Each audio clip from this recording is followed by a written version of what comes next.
partai-partai politik, pimpinan-pimpinan partai politik, DPR juga termasuk. Dengar ya, kalian saat ini berhadapan dengan generasi yang berbeda. Kita bukan lagi generasi seperti kalian yang gampang dipecah belah, yang tidak punya ilmu pengetahuan, yang bisa termakan sama narasi-narasi emosional. Kita semua bisa melihat, bisa menimbang karena kita melek dengan informasi dan informasi sangat terbuka. Udah impossible, tidak ada cara untuk bisa membungkam masyarakat di saat media, di saat dunia sudah sangat digital seperti ini. Jadi udah, jauhkan segala drama, nggak usah jadi acting gitu ya, karena ini kalian bukan pemain sinetron ya, kalian juga bukan selebritas, jadi nggak usah lagi acting harus nangis, harus ini, harus itu. Aksi, kita minta aksi. Kita nggak butuh permintaan maaf, kita nggak butuh air mata. Kalian harusnya tersinggung saat kalian nangis-nangis di depan rakyat, karena sudah bukan lagi tangisan, tapi darah sudah berceceran dari rakyat itu sendiri. Dan yang kita minta adalah kalian dengarkan suara kita.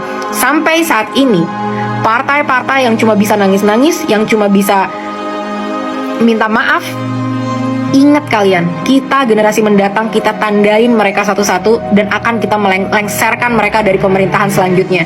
Karena mereka hanya bisa berdrama tapi tidak bisa beraksi. Kalian masih punya waktu ya, masih ada beberapa hari, jadi masih ditunggu. Apakah kalian berani memecat anggota-anggota kalian yang arogan? Minta maaf tidak cukup. Kalau minta maaf cukup, bisa nggak kita nggak usah bayar pajak terus minta maaf sama pemerintah? Negara kita sangat darurat demokrasi saat ini, karena setiap yang berbicara akan ditemui dengan rasa ketakutan karena ada resiko bisa menemui intimidasi, persekusi, dan resiko-risiko buruk lainnya. Di sini kita semua bisa melihat bahwa bahkan media sudah tidak lagi bebas berbicara, tidak lagi bebas melaporkan hal yang sebenar-benarnya terjadi di situasi masyarakat kita saat ini. Alasannya kenapa? Aku nggak tahu. Kalian mungkin lebih tahu dan bisa jelaskan sendiri. Tapi yang mau aku sampaikan di sini adalah aku mau mengucapkan terima kasih yang sebesar-besarnya kepada Kompas TV. Karena Kompas TV sampai saat ini benar-benar bisa menjadi satu-satunya media yang benar-benar independen dan terpercaya. Teman-teman, 2 hari yang lalu aku sudah hadir di Kompas TV bersama dengan Teh Rieke Diah Pitaloka. Kalau kalian lihat titik-titikku di awal, aku pernah sebut ya bahwa tidak semua artis yang ada di DPR itu berkelakuan buruk atau tidak kredibel. Contohnya adalah Teh Rieke Diah Pitaloka yang aku sudah tahu sepak terjangnya dari dulu, dia memang berpihak kepada rakyat. Dan benar, orang yang jujur dan bekerja benar-benar dari hati karena pengabdian tidak akan takut untuk muncul bersama, untuk membahas, untuk merespon, untuk datang menghadiri demonstrasi dan ada bersama masyarakat. Ini beberapa tanggapan yang Teh Rieke telah sampaikan. 1. Teh Rieke setuju dengan adanya semua transparansi yang kita minta.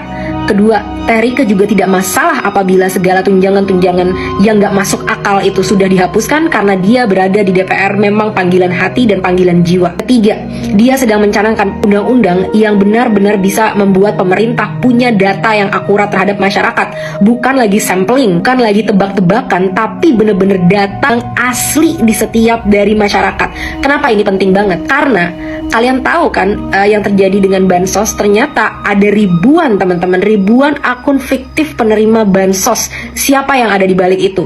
Dan Teh Rieke sedang memperjuangkan bahwa UU ini bisa disahkan sehingga kita punya data yang akurat untuk bisa meminimalisir adanya korupsi dan praktek-praktek gila seperti ini, tapi juga bisa memastikan bahwa kita bisa punya KPI yang tepat sasaran karena datanya memang tepat, dan itu tidak dimiliki oleh pemerintah kita sampai saat ini. Yang kedua, Teh Rieke juga menyampaikan bahwa Teh Rieke sedang berjuang untuk undang-undang perlindungan ojek online sehingga mereka bisa diangkat sebagai pekerja, bukan lagi sebagai mitra, karena mitra itu harusnya punya saham di perusahaan.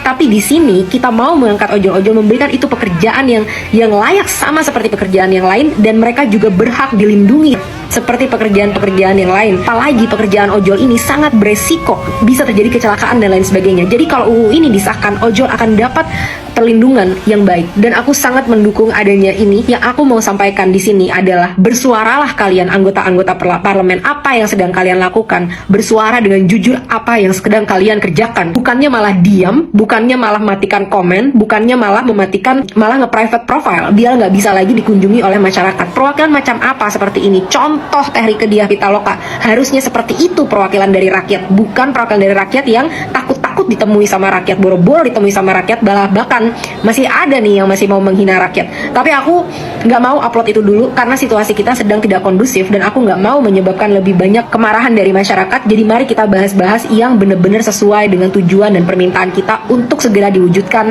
oleh pemerintah dalam 7 hari ke depan.